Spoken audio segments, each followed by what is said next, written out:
नमो नमः सद्गुरुभ्यः सद्गुरुभ्यो नमो नमः। नमो नमः सद्गुरुभ्यः सद्गुरुभ्यो नमो नमः।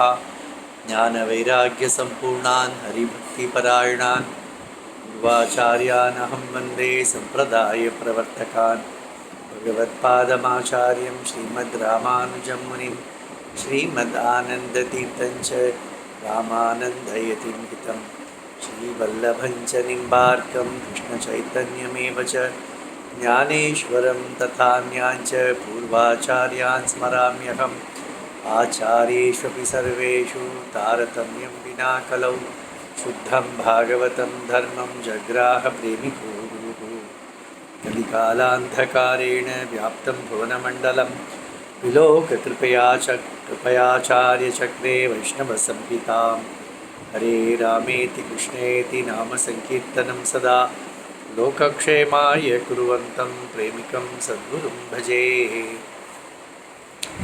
श्री अन्ना द्वारा विरचित श्री वैष्णव संहिता के छठे भाग का 21वां अध्याय। श्री सद्गुरुवाच नानाविधां क्रियामेव तांत्रिकां तंत्रोक्तां वैदिकीमपि वदन्ति वैष्णवाः केचित् परा भक्तिरिति स्फुटम्। कुछ वैष्णव लोग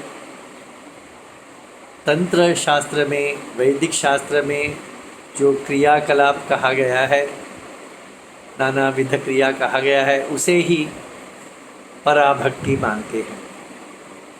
वदन्ति योगिनश्चान्ये नाना नियम संयुताः ध्यान योग च साष्टांगम पराभक्तिरिति स्मृतम्। कुछ योगी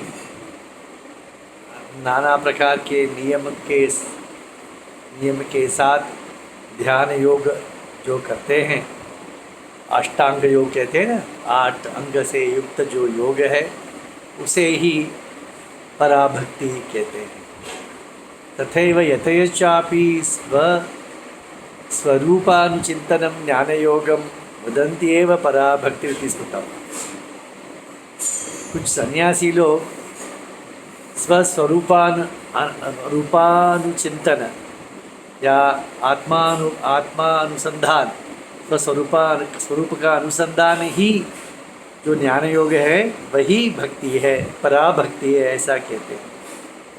ते नूनम भक्ति माधुर्यम न विदन्ति यथा तथा। ये सब भक्ति की यथार्थ रूप को नहीं जानते, भक्ति की माधुर्य को नहीं जानते।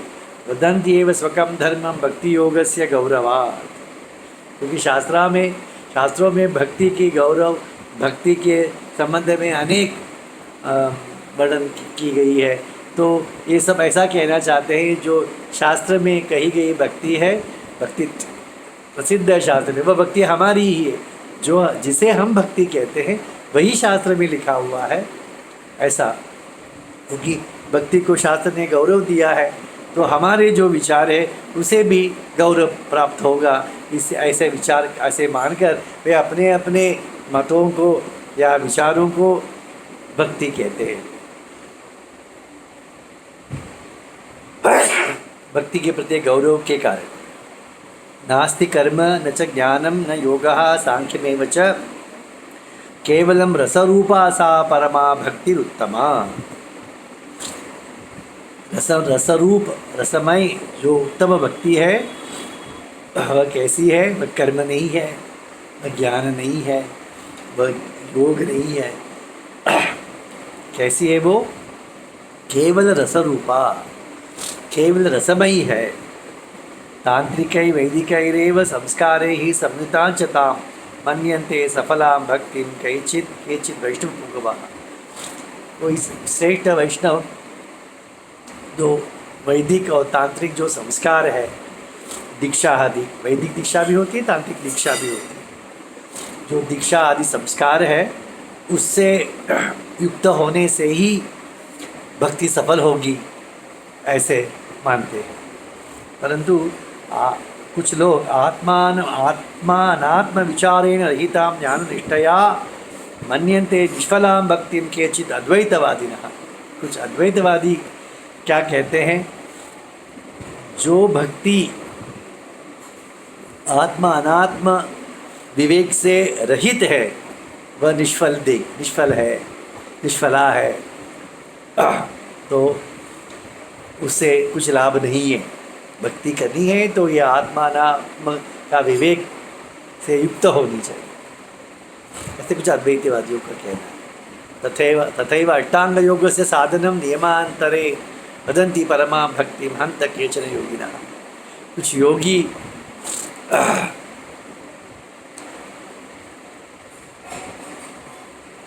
अष्टांग योग का नियम पालन आदि करने से ही भक्ति प्राप्त होगी, ऐसा क्या उसी को ही भक्ति कहते हैं। केचिन निंदन्ति ताम भक्ति प्रशंसन्ति च केचन तावन्न विजानन्ति भक्ति महात्म्यम अद्भुतम। कोई भक्ति की निंदा करते हैं, कोई भक्ति को जानते नहीं हैं, कोई भक्ति की प्रशंसा करते हैं, परंतु भक्ति का यथार्थ स्वरूप जो है, यथार्थ महिमा है, अद्भुत महिमा जो है, वे नहीं जानते। मुनयोपि मुख्यन्ति भक्ति योग विनिर्णये। मुनि भी भक्ति के संबंध में कहने के लिए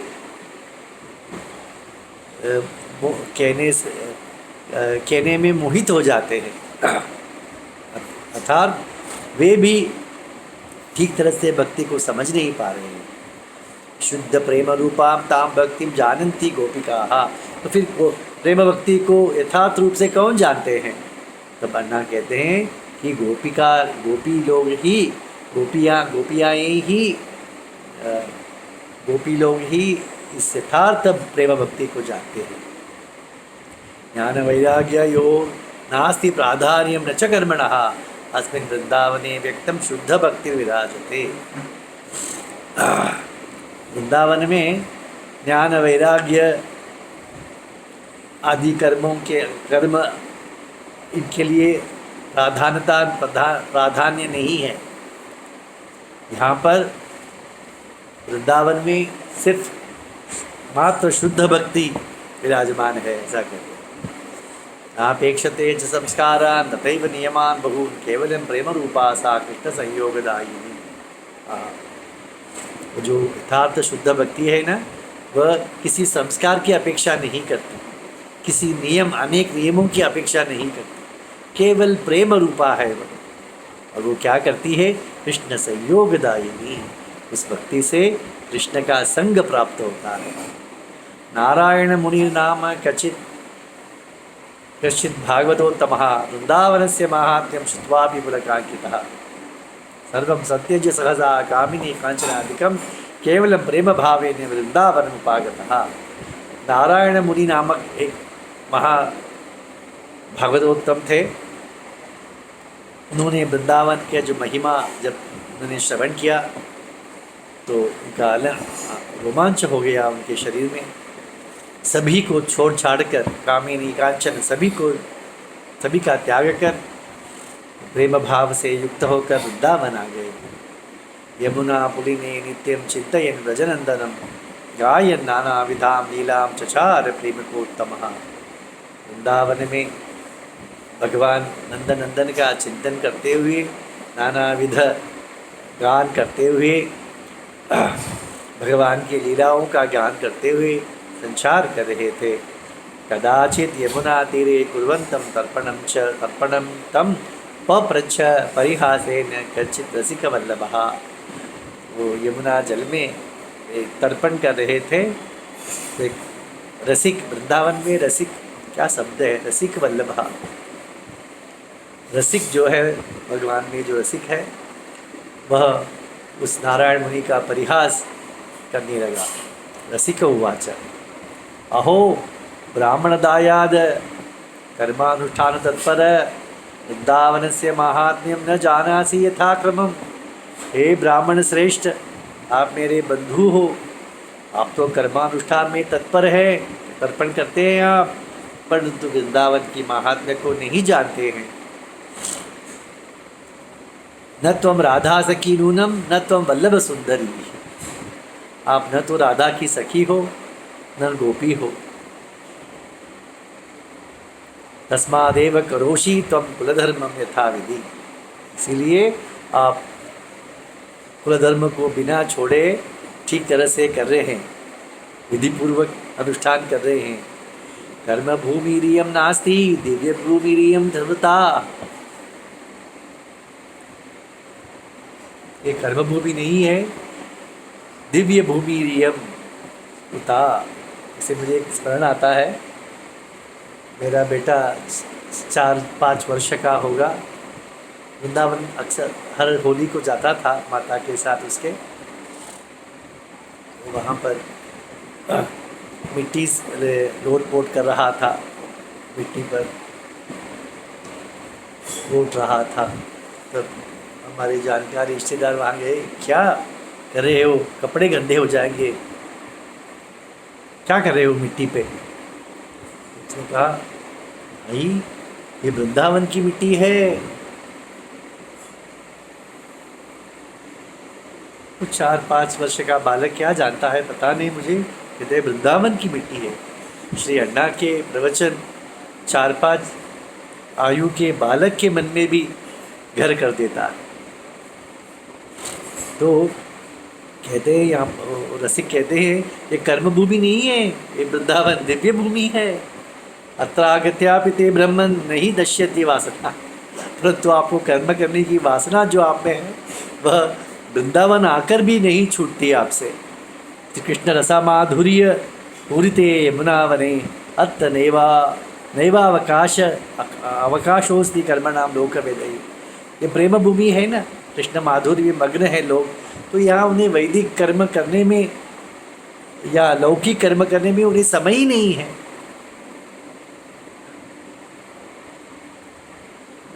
देखिए, ऐसा ही अनुभव हर एक व्यक्ति को होता है जब श्री अण्णा के साथ वृंदावन जाते हैं।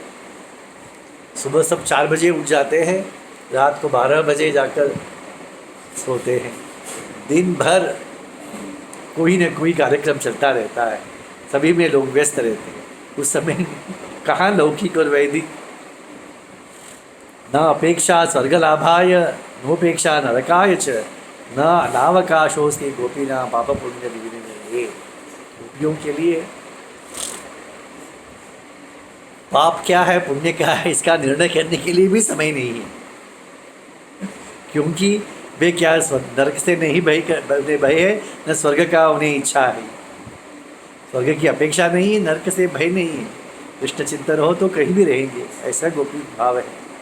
तो उन्हें पाप क्या है पुण्य क्या है इस यह निर्णय करने में भी समय नहीं है।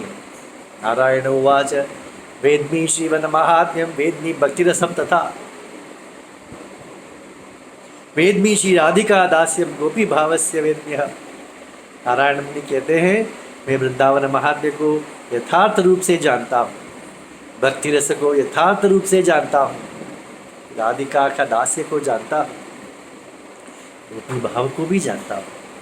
दिव्य वृंदावनम गत्वा विशुद्ध प्रेम लक्षणम न तर्पयामि देवान वा पितॄन् वापि मुनीनापि। विशुद्ध प्रेम भूमि वृंदावन में आकर मैं देवताओं को या पितरों को मुनियों को तर्पण नहीं दे रहा। कुलधर्मम तर्पयामि कुलम धनम लोकलज्जाम तर्पयामि निजम धनम तर्पयामि तपास्येवं तर्पयामि व्रतानि च तर्पयामि पितृश्राद्धं येमांस तर्पयामि च इमे सर्वे गता मुक्तिं मयि वृंदावनं गते तस्मादेव हि तानेवं तर्पयामि तिलोदकै। क्या भाव है, क्या भाव है। मैं कुल धर्म को तर्पण देता हूँ, कुल धन को तर्पण देता हूँ, तर्पण करता हूँ, लोक लज्जा का तर्पण करता हूँ,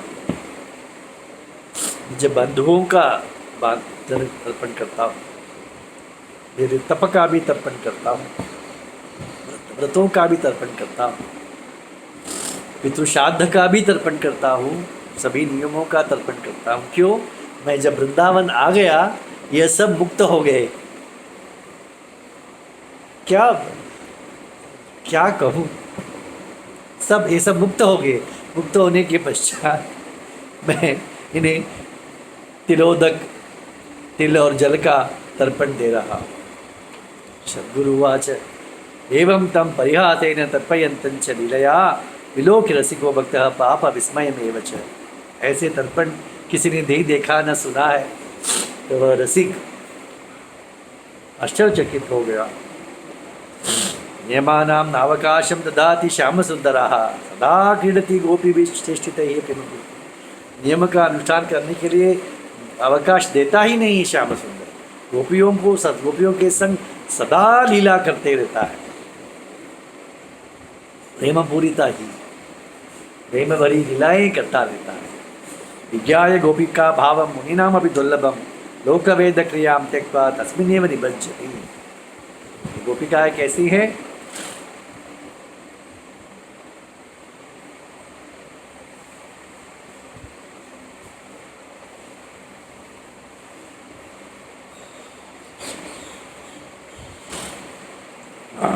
तो गोपी भाव को जानकर जो गोपी भाव जो मुनियों के लिए भी दुर्लभ है, ऐसे जानकर गोपी भाव को जानकर लौकिक वैदिक क्रियाओं को छोड़कर उस भक्ति में ही मग्न रहती है। लौकिक वैदिक रेव नियम ही संयुता परा भक्ति साधन रूपा सा लोके सर्वत्र दृश्यते। जो भक्ति वैदिक अलौकिक नियमों से युक्त है वह साधन भक्ति है, वही सर्वत्र दिखती है। प्रेम भक्ति नहीं दिखती, सर्वत्र साधन भक्ति ही दिखाई देती है। वैदिक और लौकिक कर्मों से नियमों से युक्त लोकवेद क्रियातीता प्रेमानुभव रूपिणी पराभक्तिस्तु गोपीषु दृश्यते यमुना। लौकिक वैदिक क्रिया से रहित जो प्रेम रूपी भक्ति है, प्रेमानुभव रूपिणी भक्ति जो है, वह सिर्फ वृंदावन में गोपिकाओं में ही दिखाई देता है। पराभक्ति गोपिकाओं में दिखाई देता है। गोपी भाव बिना नृणाम त्यक्तुम कर्माणि अशेषतः न अधिकारोस्ति शास्त्रेषु शास्त्रम ही सुखसाधनम। यहाँ पर हम जैसे लोगों को श्री अण्णा यहाँ पर कहते हैं कि आपको जब तक गोपी भाव नहीं प्राप्त होता है तब तक आपको वैदिक लौकिक कर्मों को त्याग करने का अधिकार नहीं है, क्योंकि शास्त्र सम्मत वैदिक अनुष्ठान करना ही है, क्योंकि शास्त्र ही सुख का साधन है। यदि आप उस अवस्था तक पहुंच जाओगे आपको छोड़ने की आवश्यकता नहीं, वे स्वयं छूट जाएंगे। श्री अण्णा यहाँ पर सुंदर उदाहरण देते हैं। एक वृक्ष में जो फल लगा हुआ है, वो जब पक्व हो जाता है अपने आप गिर जाता है, वो डाली से छूट जाता है। जब तक परिपक्व नहीं है वह डाली से सटा रहता है और उसे तोड़ने की आवश्यकता नहीं, परिपक्व होने से वो स्वयं गिर जाता है। इसी प्रकार श्री अण्णा कहते हैं ये वैदिक लौकिक जो कर्म है गोपी भाव तक की अवस्था पहुँचने पर स्वयं छूट जाते हैं। श्री प्रेमिकेंद्र सद्गुरु महाराज की जय।